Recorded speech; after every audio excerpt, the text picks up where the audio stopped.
Hello, I'm Porter Anderson. I'm editor-in-chief of Publishing Perspectives, and I'm very happy to have you with us. We are the news medium of the international book publishing industry.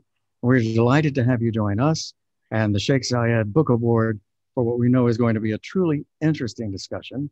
Our title today is Representations of Arabic Voices and Topics in Academic Publishing.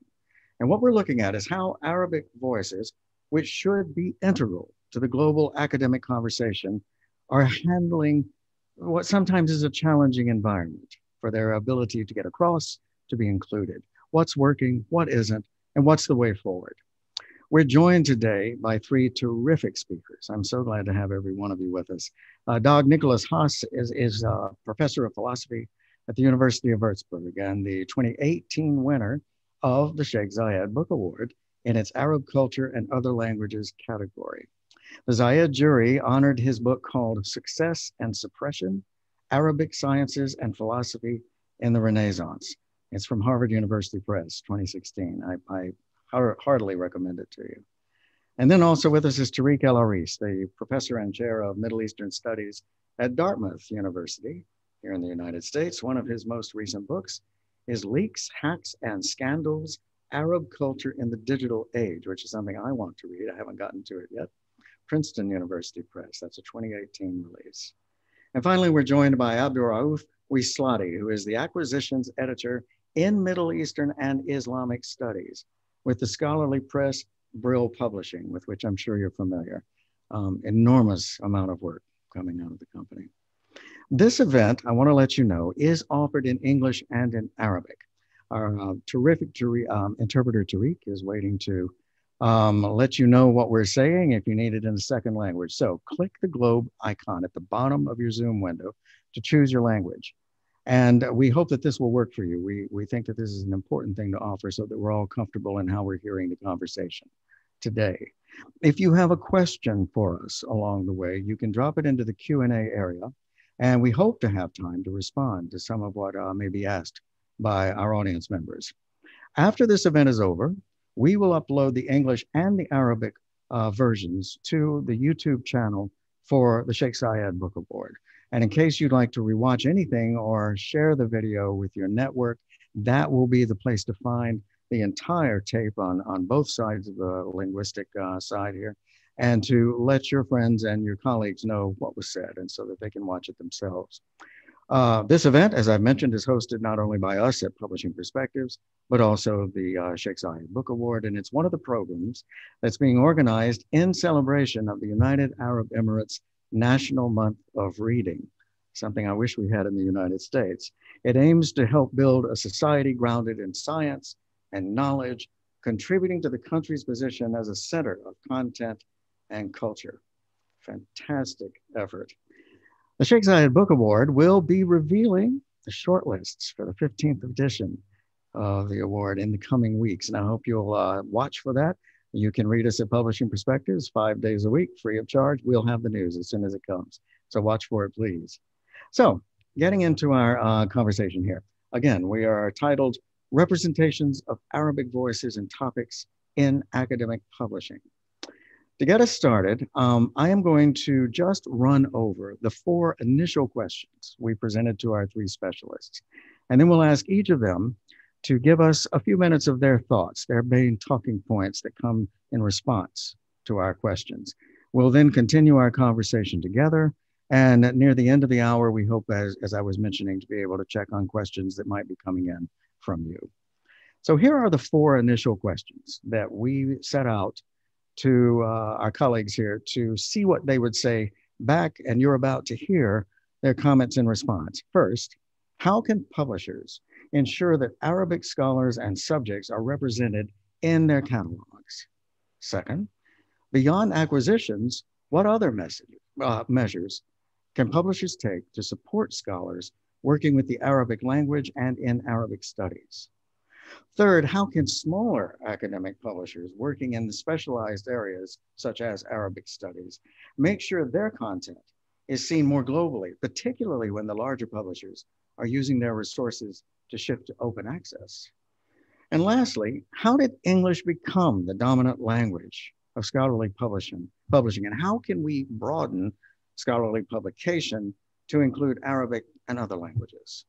So this is just the beginning of where we've started in our conversation, which I should tell you has been going on in our exchanges for a couple of weeks now.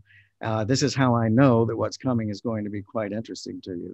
I'm going to turn first to Professor Hasse, to Dag, please, if possible. Dag, can you give us your top of mind thoughts in response to this line of questioning? Yeah, well, thank you for the invitation, Porter. I'm glad to join you here. I think the question is very relevant. I think you're very, very right in saying that Arabic voices are underrepresented in publishing in general, in the humanities and in science. And yeah, the question is how to change this. I'm pragmatic about the language question, I have to say from the start. I'm German speaking originally, and if I was Russian, it would be the same, or Dutch or Swedish. If you want to reach a bigger audience, it doesn't make much sense to publish in Swedish or in Dutch or in Russian or in Arabic, and or in German for that matter. So I think we need to be pragmatic here and work on our English as young scholars especially, and improve our English as a language for scholarship, and try to get these things being translated. But that also means for the publishing companies, it would be very sensible to survey Arabic journals and Arabic monograph series and encourage very good scholars to publish their work in English with them, or in French. And yeah, that takes, I mean, for this, that takes time, of course, and it's difficult. But perhaps there can be channels to do this, or cooperations. One idea I had when Porter was sending his questions was perhaps it would be good to have something like a best paper award for a paper in Arabic in journals, financed by a foundation or by publishing companies themselves, as one way to finance English translations of very good articles that have already been published in Arabic in journals, and then publish them in English with their company to give them a different audience. Yeah, because it was one of the experiences with the Sheikh Zayed Book Award that you reach a completely different audience with an award. Yes. If it's then in Arabic speaking countries, even with a book in English. So the same would be the other way around with Arabic scholarly works that would be translated into English. And well, I could imagine that you have set up a journal that publishes good papers, say in the social sciences or in history from Arabic journals. Of course, you don't want to, I mean, you need a filter, obviously. If you have encouraged spontaneous submission of articles, you would be flooded, I guess. So perhaps as a publisher, you could have a cooperation with a specific journal and say, well, we will ensure that your best articles in Arabic would be published with us, something like this, and translate, and we finance the translation and have the quality control. Let's see whether I can share the screen for a moment. Yeah, can you see this? That's a very good article. My Field in Medieval History, Journal of Medieval and Islamic History, Ain Shams, Egypt. And you see here some of the articles are in French or in English, but some are in Arabic. Mm-hmm. And this is one example of such a journal where you could have a cooperation.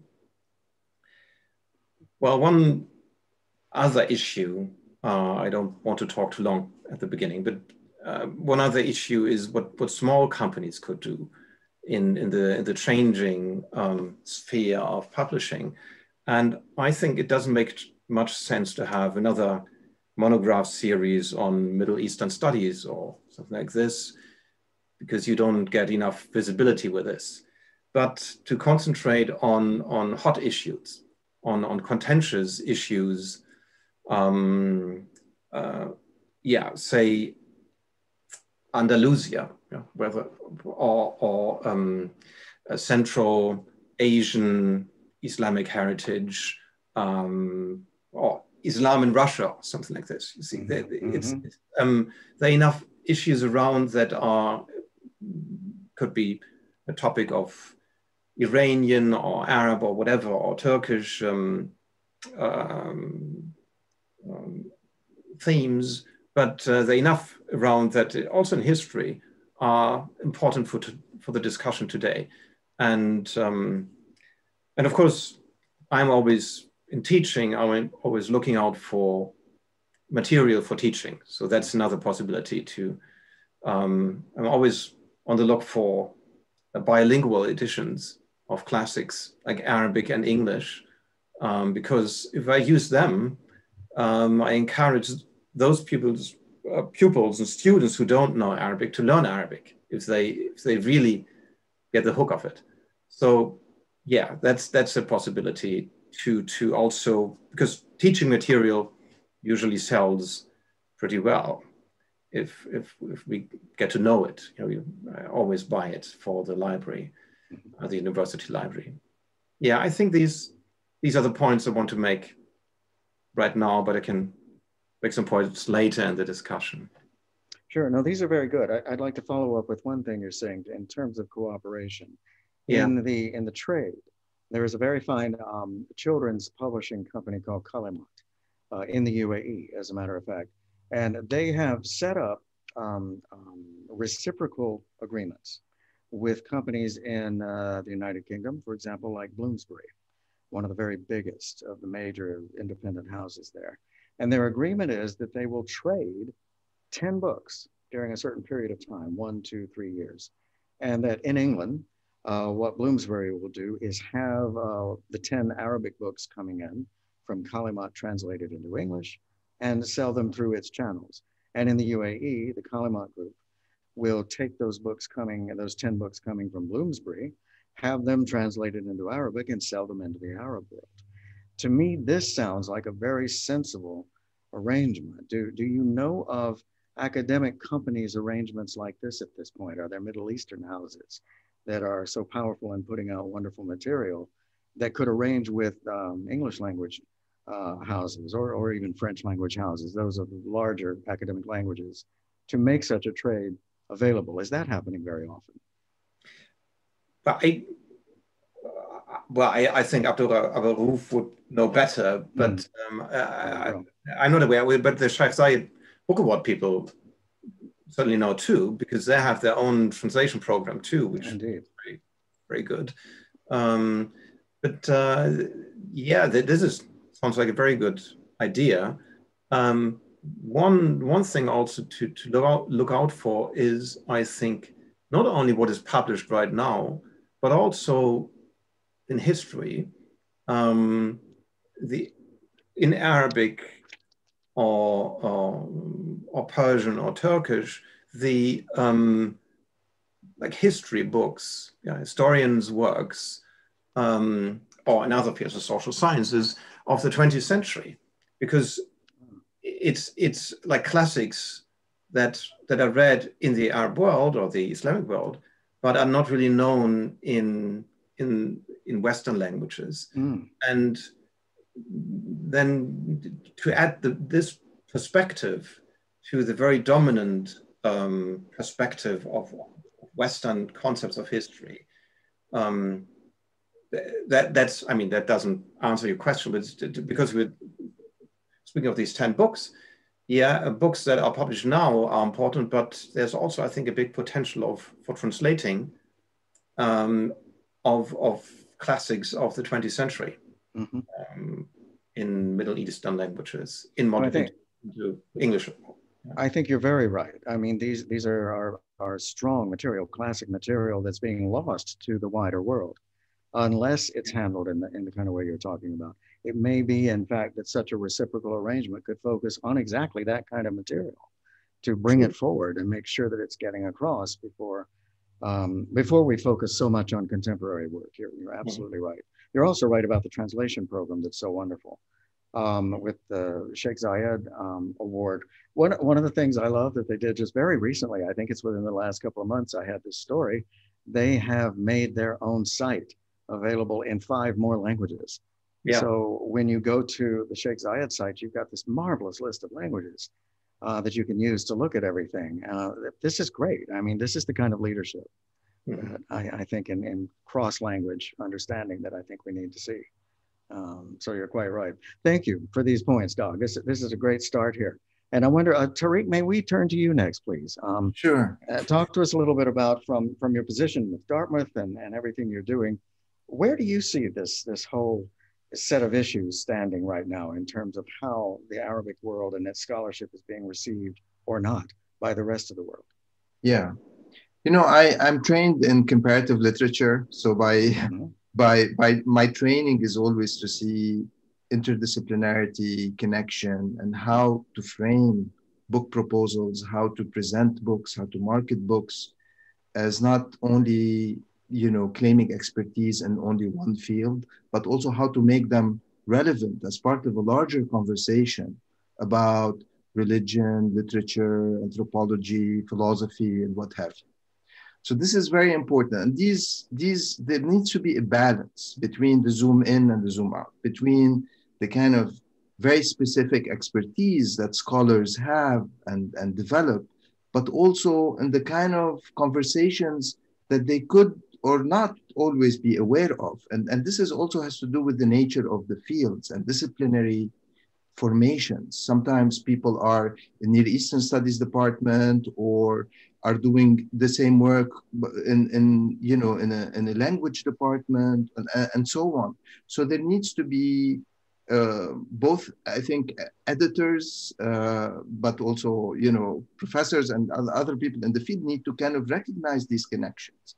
And I think so that books are not seen as only like dealing with niche subjects that end up kind of appealing to a very, very specific audience.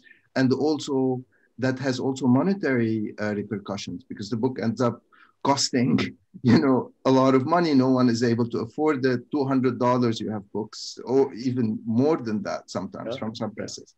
Abdurraouf, I'm not saying anything about Brill, okay? but what I'm saying is that, you know, there needs to be a collaboration between authors and editors and among editors themselves to see how to, you know, take a project and also try to connect it to larger conversations in the fields that are not just simply, you know, Arabic history or modern Arabic literature or, you know, so how do we create these cross-disciplinary, interdisciplinary links where we cross-list books, you know, at the intersection of different fields? And so the question here, you know, the books are not just simply within area studies or within kind of Orientalist studies in a very strict sense, but that could also have relevance to debates that are happening in, you know, philosophy, literature, and in other languages and cultures. So I think editors need to work together. And there is a way also of, you know, when they request or they accept proposals from authors, there could be some questions that would help authors see or recognize certain connections that they were not even aware of. So I think there has to be a balance of kind of connecting what's happening in Arabic Islamic studies to other fields. So we enter as Arabic studies into a larger conversation as part of the humanities and the social sciences. The other issue I see here is the question also of marketing these books. And I think it's important. These books are not I don't think you're gonna have a lot of bestsellers in academic. I mean, you know, you might, hopefully you will, but there needs to be some subvention. I mean, if you look at Europe, you look at French, you look at, I mean, governments work to to provide subventions, major subventions for research. And that takes different shapes and forms. Even in the US, you have that, if you apply for grants and so on and so forth. So I think that also has to happen, you know, at the level of publication. Like the book is not going to, you know, maybe, you know, make money, but how do we creatively find ways to subsidize publications and also subsidize communication departments that deal with marketing these books, taking out ads in major publications, or, you know, or now using social media, or contacting certain reviewers that are able to make the argument for that book. Like, how is this specific book that deals with a very kind of specialized topic can be relevant to conversations happening today, to other fields, and so on. So there has to be, I think, a communication marketing department that is properly subsidized, that is, you know, strategically thinking of making those connections that provides the book and also the field with more exposure. And to come back to Doug's point, you know, I think awards are very, very important. And there is really a paucity of awards. I mean, Sheikh Zayed, of course, you have, but let's say in Middle Eastern Studies, in the association, you have like awards you can count on the fingers of one hand. And that is really a major, major problem, because awards don't only recognize good scholarship expressed in one book or an article, but it also raises the profile of a field. And that's what I think we are talking about ultimately. How do we raise the profile of Arabic studies, or Islamic studies, or Middle Eastern studies?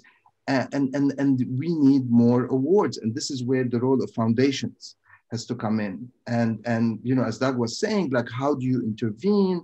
You know, either to create translation awards, to work with, you know, professional association, to fund awards. I mean, there is very, very little awards in our field, and that's a problem. And I think that we, you know, people need to do something about this and push this more.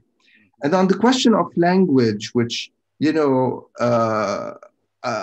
I just want to mention a couple of journals. I want to mention Al-Abhath at the American University of Beirut and Alif at the American University of Cairo, that publish articles in Arabic, English, sometimes even in French, which is great. And there is, you know, there is a synergy. There is like something that works there, and I think we can think about it. But I want to come back. I want to quote also from a bilingual edition, Gibran, on the future of Arabic language, because I want to quote something about, you know, your question about whether Arabic can be the language of scholarship. So this is in response to a survey by Al Hilal journal 1920, so about the future of Arabic language. So Gibran says, he says, in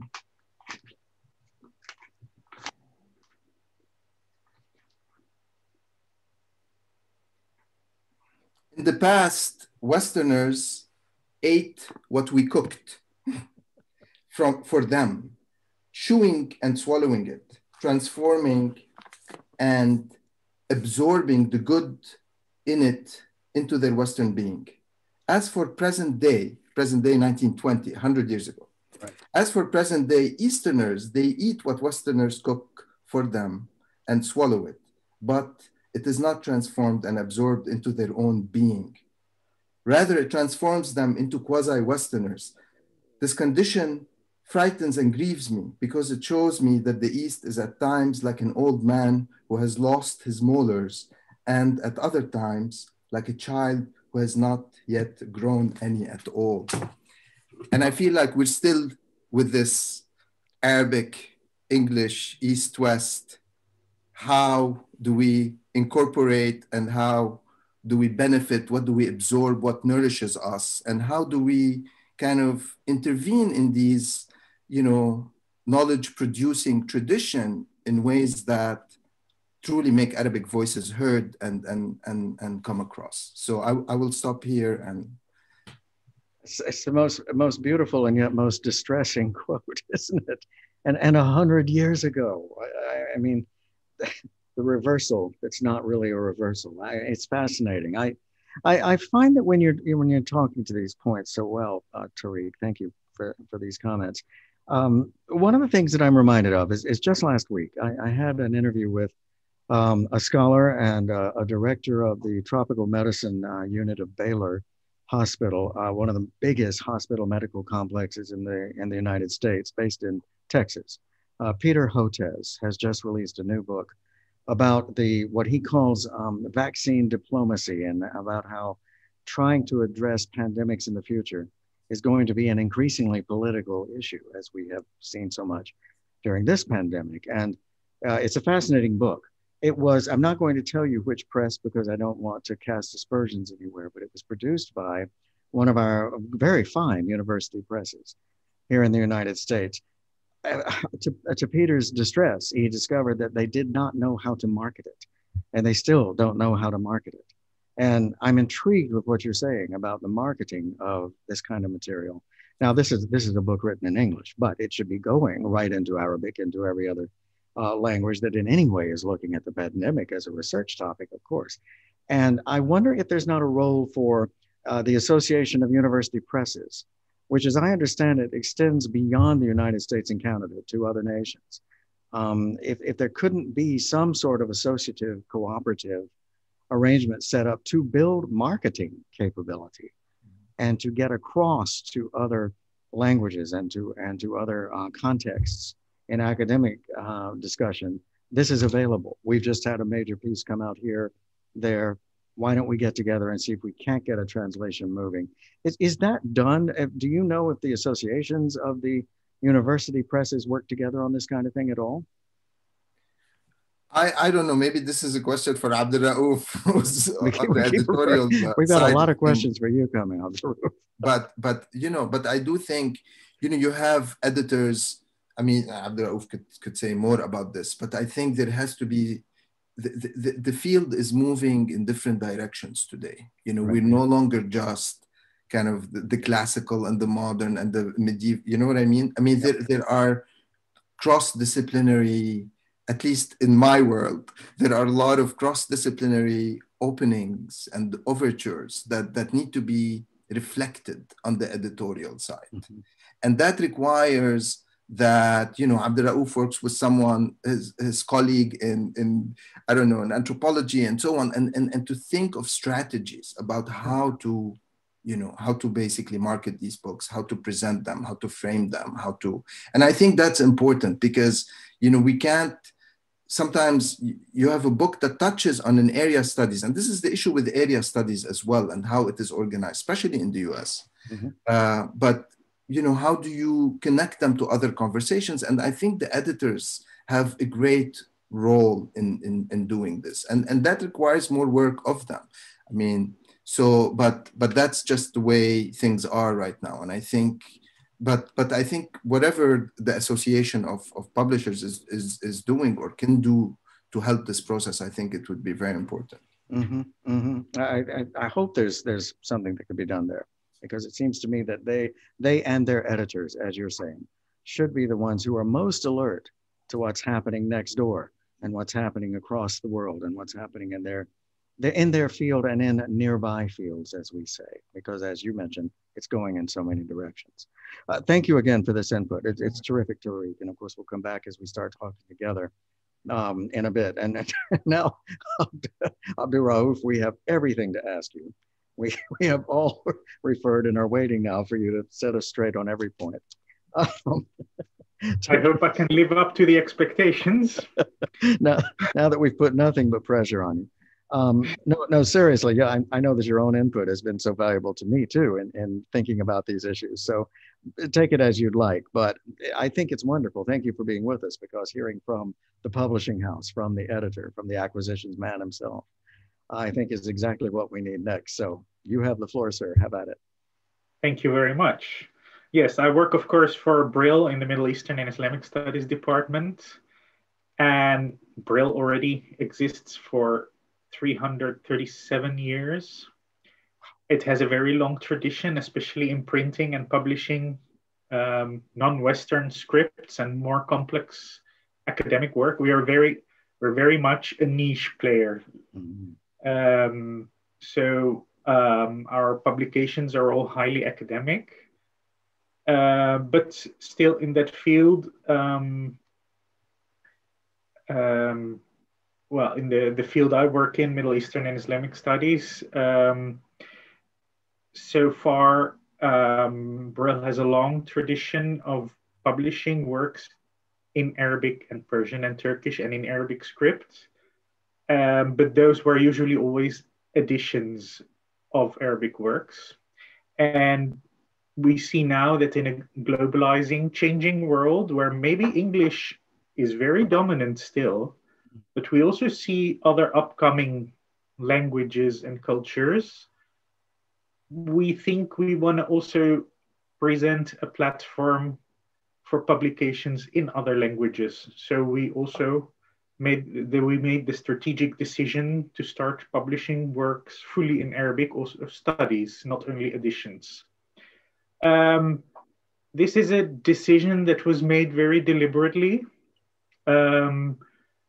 because this way you can really give people, native speakers of the Arabic language, a bigger voice, because they always can express themselves better in their mother tongue than in any other language, even if they spend a lot of years learning it. Most people would prefer, well, a lot of people prefer to publish in their own language because they simply can better express themselves. And that being said, and especially also for this field, it is also important to hear the voices from the people who are living in that region. They can bring in new perspectives. They may have access to different sources. So you get voices that would otherwise be unheard.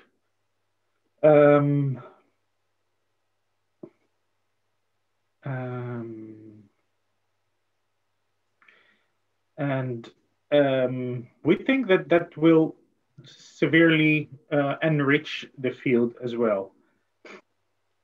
And how can we further stimulate this? Of course, Brill is a niche player, and for a lot of people, the products Brill produces may be a little bit out of their range financially. However, there are very interesting developments in the area, in the field as well. Open access is gaining more and more importance, which means that the online versions of products will be freely accessible for all end users. And the European Union is very much investing in this. And Brill's also making strategic partnerships with other institutions in other parts of the world to finance open access publications. So this way we make our products also more accessible for everyone anywhere in the world who has an internet connection. And well, there is a point Doug raised, and I'm not sure I very much agree with him. Yeah, this is already a discussion point. Right. That people should just learn better English and publish their work in English. And I think that for a certain group, it might be a viable option to learn English and eventually publish in English. But if, to an extent, our publications may be also interesting for a little wider audience, an audience that would not maybe easily learn English. For example, maybe in the Arab world, for the historians may learn some European language for their research, while people in Sharia faculties often only know Arabic. Mm-hmm. Mm-hmm. So that's, and since we publish a lot in the field of Islamic studies, that could also be relevant for people in that field. It would make sense to do it in English. That's also why we had an Arabic edition, or it's an anthology from the Encyclopedia of Islam published in Arabic. It's now in press, so it will appear next month. Great. Which will hopefully reach a lot of people in the Arab world also, who otherwise would not be able to read these kind of articles in a European language. And it could also be great teaching material for Arabic institutions. Mm-hmm, mm-hmm. Yeah, absolutely. Abdurraouf. Yeah. I mean, if I just interrupt you. Yeah, that's fine.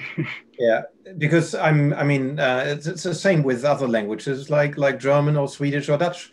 If you want to reach your fellow citizens, it doesn't make much sense to do this in English. But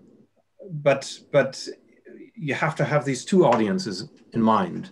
Your colleagues in the universities, and then the more general educated reader. And I'll finish soon, but we had Latin as a scientific language for many centuries in Central Europe, and we had Arabic in a very big area as the scientific language for many centuries. And yeah, and English will be on the demise at some point, surely. But at the moment, it's the way how to reach other people. And so it's part of basically education if you want to become a scientist, to learn how to write in English. But there's more, of course, to science than just to reach your fellow scientists. There's you want to reach a wider public, and here you're completely right. Yeah, I agree. Especially the people for more seminar kind of institutions, you have a very hard time reaching them in English or French or whatever European language. Yes, and you also think of school books, for example. I mean, school books are so important for the vision of our world, and I mean, academic publishers mostly today, but the influence of school books is so enormous, and that I sometimes think we should pay more attention and invest more time as academics to try to consult on writing school books. And these, of course, are the native languages. And they are a very important sector, and the combination between academic publishing and school book publishing is so important. And it's a very important area also for the Arabic voice being heard, and be connected to the general development of humanities. Yeah. I love that point you're making, Doug, and we do have to come back to you, of course, Abdurraouf. But if we can start at the student level, when ostensibly we're working with younger minds, and begin to establish for them the concept of the world body of thought, of academic reason, and of critical thinking from the beginning, then there's not such a terrible jump in trying to lead them towards this later in their educational career. Let it go in there, let alone in their lives. I think this is a very important point. And I don't suppose much of this happens, though. There isn't that much work in terms of school books for kids, is there? Not that I'm aware of. Yeah, we mostly publish postgraduate level works. Yep. We're highly academic, so it's not really about school books. Mm-hmm. Mm-hmm. Yeah. So maybe that's another one who can fill that gap. Yeah, exactly. Fascinating topic, though. Go ahead. Sorry that we jumped in there with you. Yeah. No, I mean, I think publishing in Arabic is not just simply rendering what was in English or French into Arabic. It's to conceptualize of the topic in Arabic. You know, it's not, so there is definitely the translation part is important, but if we can think of the Nahda project in the 19th century, it was about to create Arabic as a receptacle for modernity, for kind of conceptualizing of new sciences and learning and so on in Arabic. And so that's very important to keep in mind. And so it's part of a certain training that needs to start early on.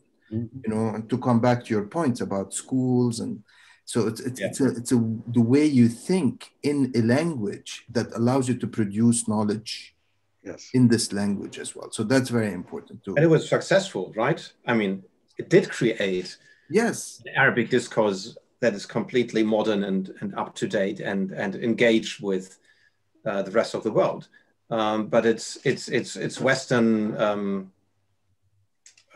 Blindness towards this, that's the problem. And here the publishing companies come in, of course, because there's so much intellectual gold to be found in Arabic. How to receive it. That's what we do not want to miss out on. I mean, there are gems in the Arab world being produced, like El Abhath, for example, from the American University in Beirut, which is a bilingual journal, which is now being published by Brill. By more of these kind of initiatives, we are trying to bring those who write in Arabic and those who write in English or French or whatever together, and to make them exchange ideas. And by making also more the Arab authors more known in the rest of the world, because usually what we publish finds its way to mostly Western libraries in the United States and Europe. So if we can try to push more content, Arabic language content, good content towards those libraries, then you see that there will be much more fruitful cross-fertilization, I believe. Yeah, I think this is very laudable. I mean, I also that you try to have Arabic being printed with Brill. I mean, that's rare with Western companies, and it adds to the diversity of this world. I mean, it's not a one language world. I think we need both. Yeah, we need to be pragmatic about reaching people in English, but also to mirror the many thoughts that are made in the many different languages, and especially in world languages like Arabic. And there is another point which is central here, which is promotion, training and promotion, because scholarship, at least the kind of academic scholarship that many of us are engaged in, is intimately tied to the way you are evaluated at various institutions. I mean, this is a scholarship. So the language that you're publishing in has to be legible to evaluation committees that have to make arguments for you, or that have to, you know, in some places they give you points and citation index and things like that. But basically you're part of an economy that is not just simply about the knowledge production and the book, but that is part of department formations, jobs, promotions, and the status of specific expertise within those institutions. So, and those, you know, and that's something we also need to think about. So we need to balance between, you know, between kind of expanding the publication, but also making sure we continue to be legible to these institutions, or at least do the translation work at that level, because that would also be required. We say publish or perish. I know exactly what you're talking about. And in fact, we have a question or a comment really coming in from the audience, very much aligned with this, saying that academic publishing is usually closely related to academic promotion. And this is dictated to a large extent by the university's obsession. I'm reading our friend's words here. Ranking and visibility, which won't be achieved unless you publish in English, which is interesting. And it seems to be a vicious cycle going on here. And a nice reflection on what you're saying.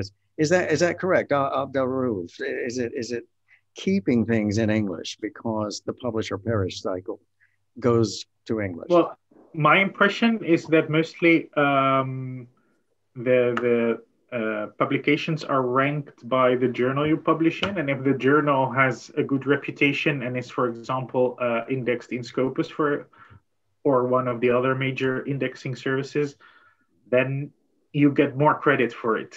Right. And yeah, well, one of our thing, and Scopus is not only for English language journals. That's quite a misunderstanding. There are also French or multilingual journals, French and also Arabic, that are being included now in Scopus.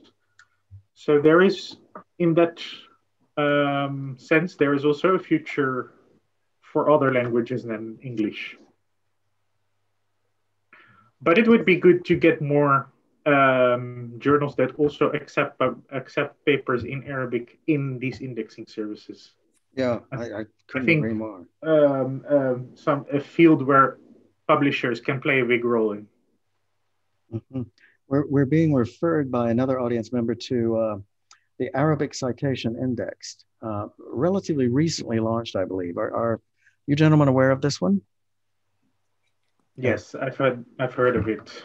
Yeah, it looks like something along the lines of what you're talking about, primarily in scientific literature, which sounds good. Something to look into along exactly the lines we're at. I suppose one thing that we haven't directly taken on yet is, in a way, it's the elephant in the room, said the English speaker in the group here, right? How did English become the dominant language it is? I mean, we know from history of a time when French was the language of the Russian court. And of course, when Arabic was a mighty language in scholarly literature. What makes the lingua franca the lingua franca? And as I think it was Doug saying earlier, it will meet its demise at some point, and another language will come to the fore. How does this happen? And what occurred here? It's almost a hegemony at this point, isn't it? Sorry.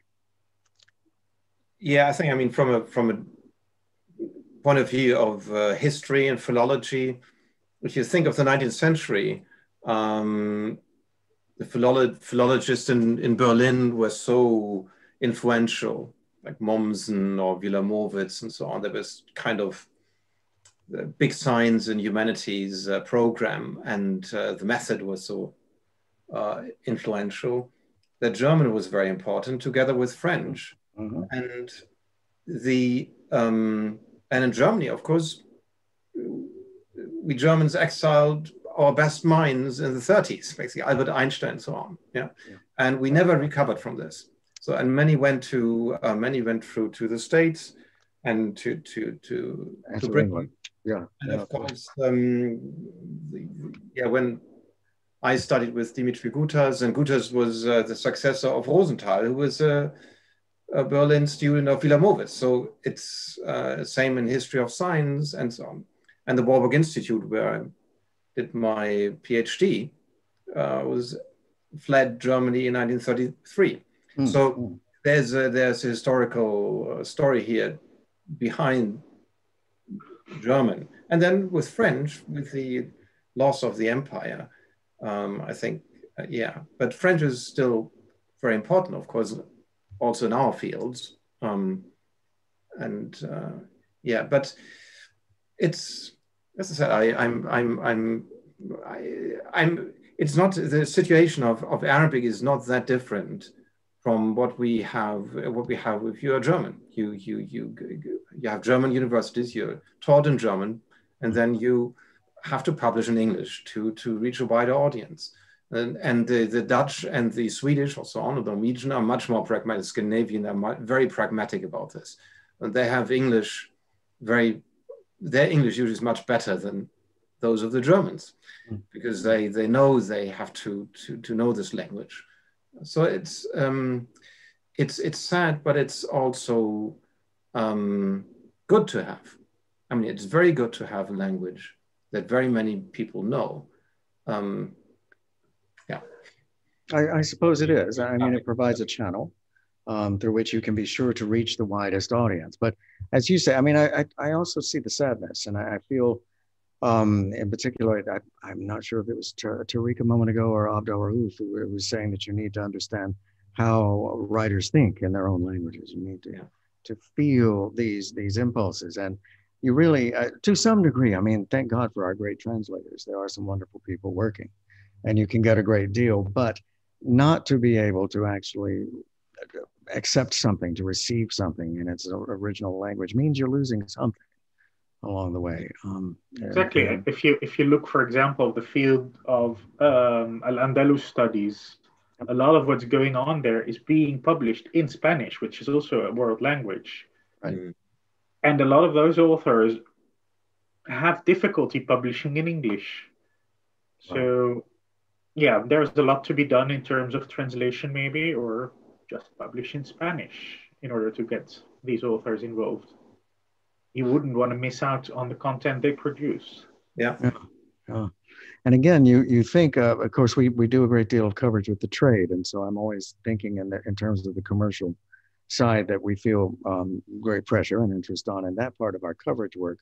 But you think, for example, of some of the great publishers in the United States, I'm now talking on the trade side, who have learned to put their books out not only in English, but immediately in Spanish as well. Because, of course, there is an enormous Spanish-speaking contingent here in the United States. And there is a great market there, to be quite frank about it.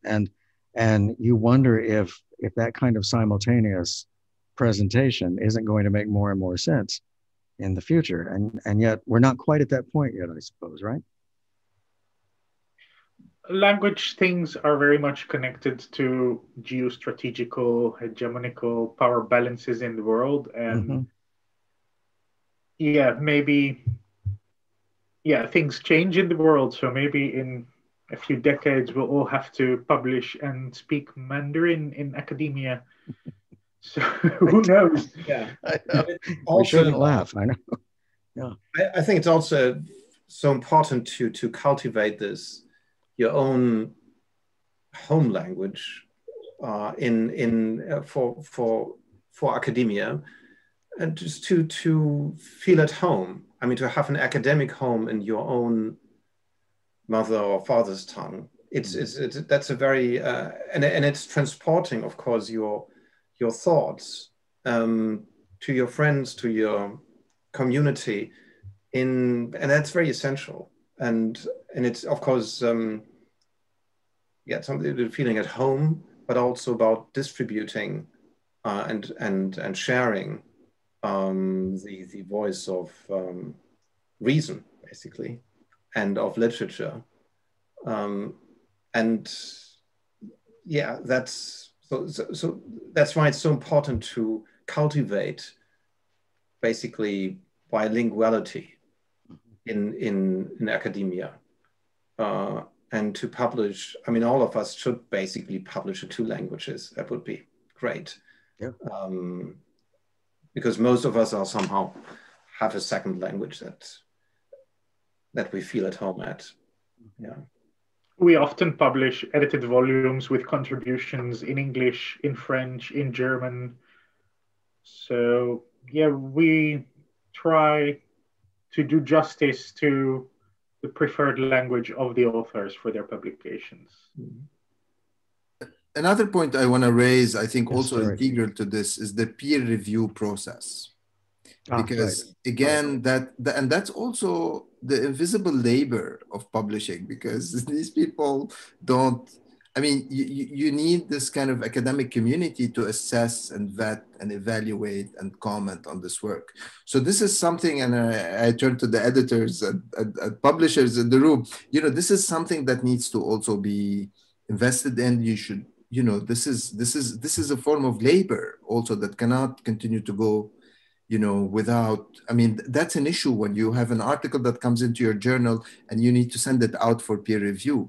I mean, this is really, it's a struggle sometimes, because it is something that, these people do it as a service to the field, but also there has to be something done to kind of preserve, sustain, expand this process, because without it, the whole economy is kind of undermined. the whole knowledge production system is undermined. And this is done differently, from country to country, but that needs also to be part of this conversation, and to think about us producing knowledge as part of a community of knowledge producers, and not simply, within very, very strict silos, where things have been done and continue to be done for many, many years. So how do you connect through also these processes of evaluations?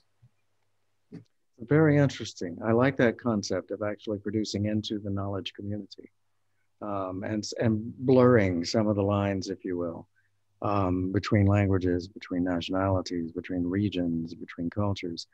We have an interesting comment coming in here from Ayman Akil, who is saying, do you think the social sciences research produced by Arabic scholars and published in English language is losing quite a bit of its value for the local community? Do you think there should be a way of publishing it in the local language to make it more relevant and efficient from the communication point? Absolutely. It really depends on who you want to reach with your publication.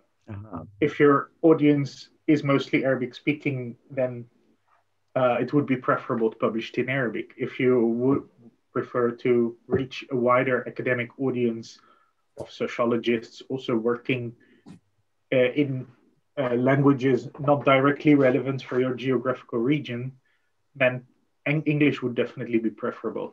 So it really depends on who you want to reach, I would say. Which is a good way of answering the value question. The value actually lies in who it is you want to reach.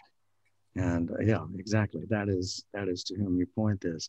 We're within our last couple of minutes. This thing has flown by. It's been such an interesting conversation. I think what I'll do is ask each of you to give us a last point, top of mind, the thing that you think is the most important thing for us to walk away from our session together with. Doug, can we start again with you? What do you want us to remember most? Well, I think reaching out to, Western publishing companies, to the Arabic intellectual world of today must be the aim. It's a world language.